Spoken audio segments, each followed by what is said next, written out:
Hello everybody and welcome to Romancefull's Tarot. I'm about to begin here with a reading, so it might not resonate with everybody, so it's really important that you take whatever resonates with you and you leave the rest of it aside. If you feel being a general reading, like I say, leave whatever doesn't feel right aside. If you feel like only one message corresponds to you, perfect. If it's two, great. Three, all right, it's even better. So, really take whatever resonates, whatever feels right, especially with these type of readings.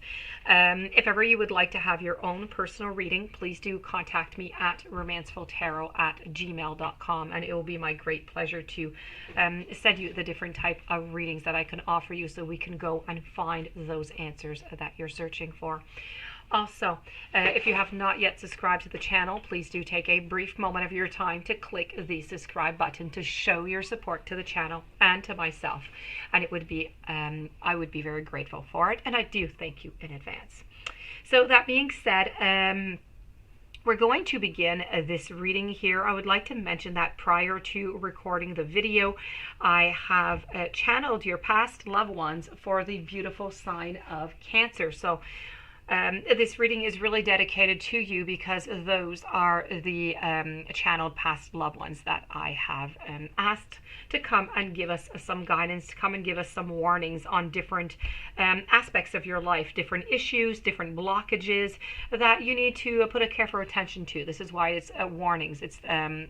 It's just things that we have to be careful for.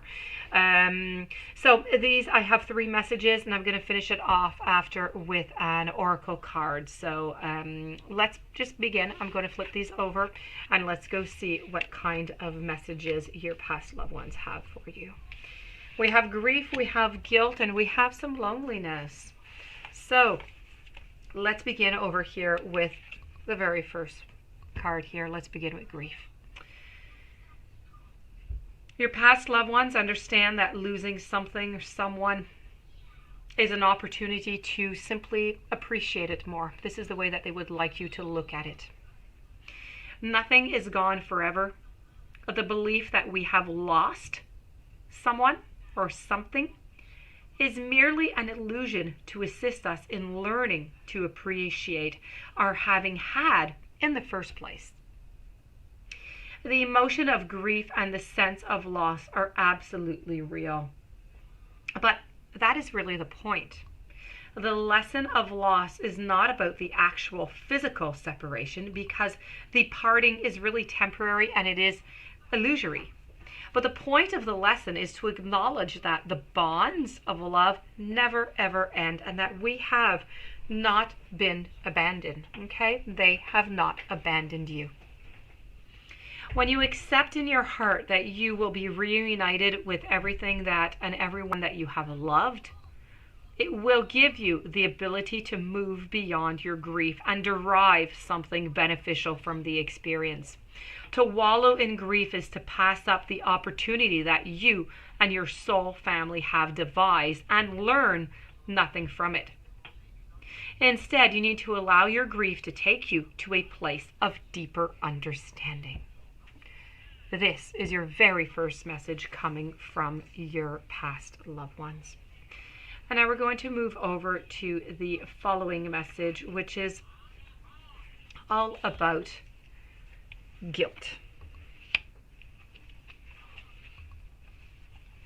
This is about releasing any beliefs that no longer assist you in your soul's growth, because your past loved ones see your path, they see your journey, and they would like you to let go of that. Okay? It's blocking you, it's creating you some problems that is not necessary. So you need to let go of that so you can get back onto your path.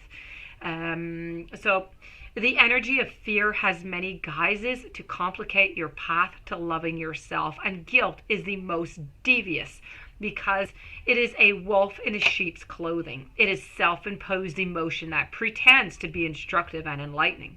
But no, guilt can help us grow when we realize that our actions have been hurtful to others and that we need to make amends. After we do, though, it is time to learn from that behavior, and they want you to simply move on. The problem arises when you hold on to a guilty feeling that serves absolutely no purpose other than promoting self-destructiveness and low self-esteem. No one is perfect. Everyone makes mistakes. Guilt is not always rational, but if you examine it subjectively, if you act on it and you release it, it becomes a temporary emotion. Long-held guilty feelings are never good, and they will create a roadblock to self-love and happiness. It is such as self-sabotage, if you will. You must continually scan your current emotions for any guilty feelings and bring them to the surface up for analysis. Healthy guilt is a warning that action should be taken. Irrational guilt needs to simply be released. You need to release the blockages that your past loved ones are seeing upon your path. And loneliness. This is all about acknowledging. They want you to acknowledge. They want you to know. They want you to take this in consideration whenever you're feeling lonely, that you are never, ever alone. This message is coming to you by your past loved ones because you must be reminded that there is a difference between being lonely and being alone. Feelings of loneliness originate from a sense of not appreciating the most important person in your life, which is you. And if solitude seems like an affliction, you need to work on creating a healthy relationship with yourself. Only then will you attract others who will nurture your soul. And if you don't develop a healthy relationship with yourself first, you will only draw unhealthy relationships to you. To create a healthy, positive relationship with yourself, you must begin to feel worthy of love. The pessimism of this physical dimension can affect your self-esteem if you don't have the strong conviction that you are valuable and meaningful. Don't view solitude as a weakness. It is merely your soul telling you that it is time to do some inner work and reevaluate your path before you start to shine. And as you sit into the silence of your soul, you will realize that your spirit family, okay, your past loved ones, your teachers, and your guides, they are all there with you, and you are never alone.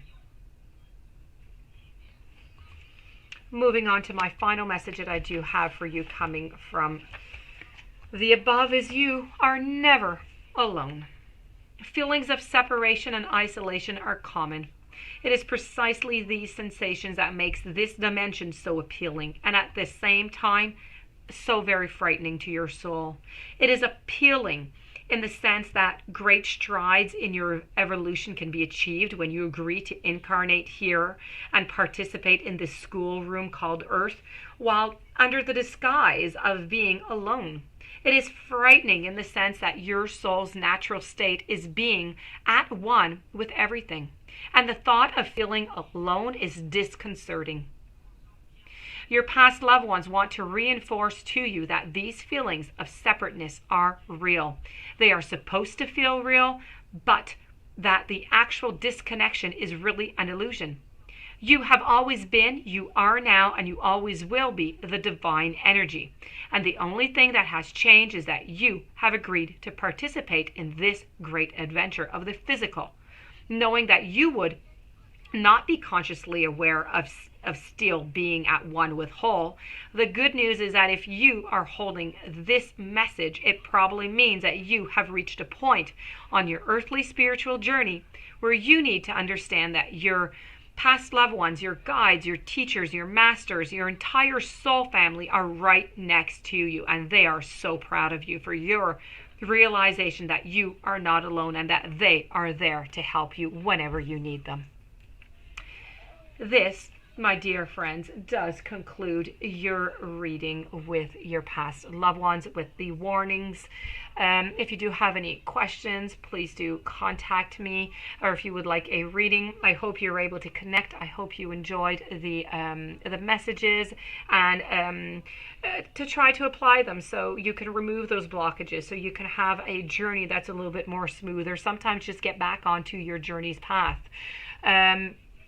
Please don't forget to subscribe before leaving. I do wish you a fantastic day. Much love, much courage, much strength, and many blessings. I will see you tomorrow with another reading.